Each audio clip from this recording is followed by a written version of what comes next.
I want to start with a question for you. When you saw the headline about a dramatic trade clash between the United States and Canada, what story did it look like on the surface?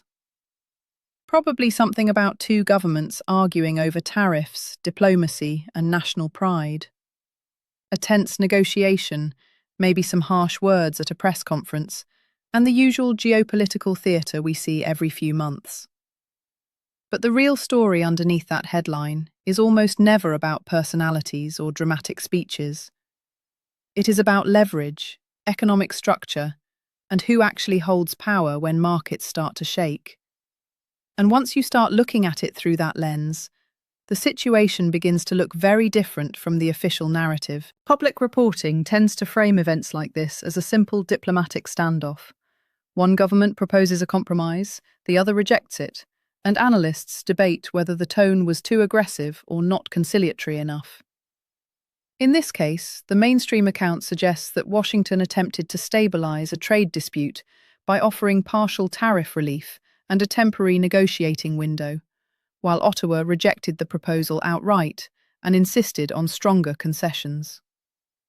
On the surface, that sounds like a standard bargaining conflict between two allies. But what we can say from the structure of international trade politics is that moments like this usually signal something deeper. Countries do not make urgent offers or public rejections unless the underlying economic pressure has already reached a breaking point. So what likely happened here is less about a single proposal and more about the balance of power inside North American supply chains. Trade disputes between large economies rarely start with tariffs alone. Tariffs are simply the visible tip of a much larger system of pressure involving energy exports, industrial supply networks, financial markets, and domestic political costs. When one country imposes tariffs on key industries like metals or agriculture, the response is not just diplomatic irritation. It cascades through factories, commodity markets, pension funds, and employment across multiple regions. If Canada responded with countermeasures, as many reports suggest, that would mean targeting sectors where the United States is economically exposed. And that is where things start to get interesting. Middle powers are often described as weaker actors in global politics, but that description misses something crucial. Power in the global economy does not come only from military scale or population size. It often comes from strategic choke points in resources, energy supply, or industrial inputs. When a country controls something the larger economy depends on, the negotiation suddenly stops being symbolic and becomes structural. This is why moments that look like diplomatic drama are often really moments when the deeper economic machinery becomes visible. And if you want to understand why a proposal gets rejected so decisively, you have to stop looking at the press conference and start looking at the incentives built into the system itself.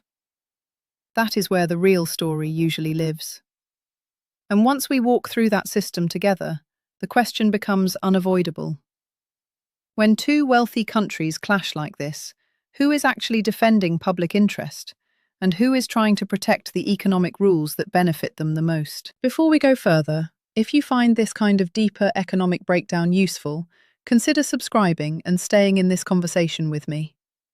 The more we examine these patterns together, the harder it becomes to miss what is really happening underneath the headlines.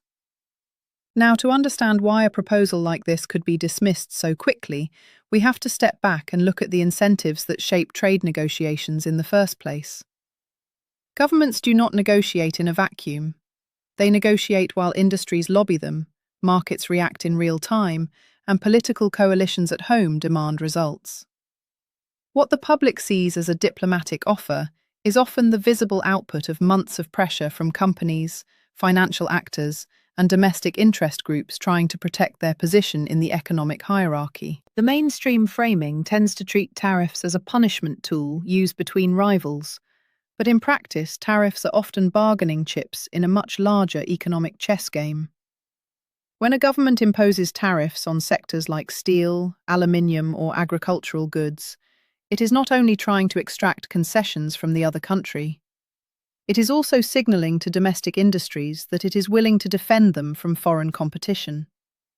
This is where the politics of trade policy becomes tightly connected to class interests and corporate strategy. Certain industries gain protection, while consumers, smaller businesses, and export sectors often end up absorbing the costs. What makes disputes between closely integrated economies especially volatile is the degree of interdependence. The United States and Canada share supply chains that run through manufacturing, energy infrastructure, agriculture, and technology services. A tariff imposed at one border crossing does not stay contained there. It moves downstream through factories, construction projects, energy markets, and eventually into prices paid by households. A disruption in metals trade, for example, does not only affect steel producers, it influences auto manufacturing, infrastructure projects, housing construction, and employment across entire regions. This is why governments sometimes attempt partial compromises rather than full reversals. A likely incentive behind an offer to remove most tariffs while keeping some in place is to maintain a degree of strategic leverage while calming financial markets that fear escalation. From a negotiation standpoint, that approach attempts to signal cooperation without surrendering the policy tool entirely. But from the perspective of the other side, partial concessions can look less like compromise and more like an attempt to institutionalize the very pressure that triggered the dispute. And that tension points to something deeper about how economic power works in the global system. Trade rules are often presented as neutral frameworks designed to promote efficiency and cooperation. Yet in reality, they function as arenas where countries compete to lock in advantages for their industries and investors. When one side believes the rules are being bent in a way that permanently weakens its position, the reaction can be far more aggressive than observers expect. What we cannot know from headlines alone is the full set of negotiations happening behind closed doors. But the pattern usually works like this. One side believes it still holds leverage through market size or financial dominance. The other side believes it holds leverage through resources, geography, or supply chains. When both sides believe they can withstand the pressure longer than the other, the result is not compromise but escalation. And that is where the consequences start moving beyond government strategy and into everyday life.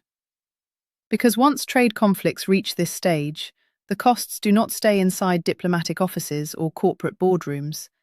They begin to filter down through the entire economic system. And when those costs begin filtering through the economy, they almost never land where the public conversation suggests they will.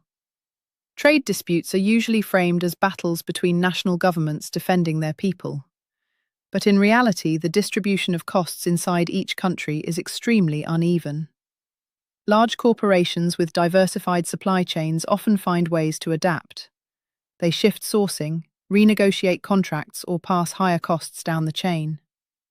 The people who feel the pressure most quickly are workers, small producers, and households already operating on tight margins. Think about what happens when tariffs disrupt a manufacturing input like metals or energy.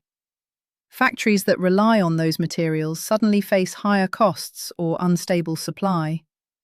That pressure can translate into slower hiring, delayed investment, or layoffs in communities that depend on those industries. At the same time, companies that import finished goods may raise prices to protect profit margins. The result is that ordinary people experience the dispute not as a geopolitical strategy, but as rising costs of living and increased economic uncertainty. This is where the structure of modern capitalism becomes impossible to ignore. The same economic system that encourages aggressive trade tactics also encourages firms to externalize risk whenever possible. Shareholders expect stable returns, executives are rewarded for protecting profitability, and governments fear being blamed for economic slowdown. When all of those incentives converge during a trade conflict, the burden tends to flow downward through the economic hierarchy. Media coverage rarely focuses on this dynamic. Instead, it gravitates toward the personalities involved, or the symbolic drama of leaders confronting each other in public statements. The narrative becomes about who won the press conference, or who appeared stronger at the negotiating table. That framing can be emotionally satisfying, but it distracts from the deeper questions. What industries are actually shaping these decisions? Which groups benefit if tariffs remain in place or if they disappear? And which communities are expected to absorb the fallout while the dispute plays out? The missing question in most headlines is not who sounded tougher during the announcement.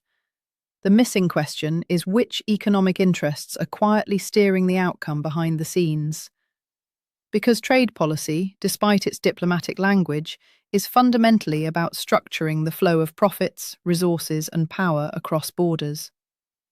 When a confrontation becomes public and dramatic, it usually means those interests have reached a point where compromise is temporarily impossible.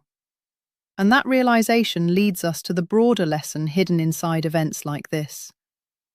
Trade disputes are not anomalies in the system. They are features of it. They reveal how competition between national economies is intertwined with competition between industries, corporations, and classes within those economies.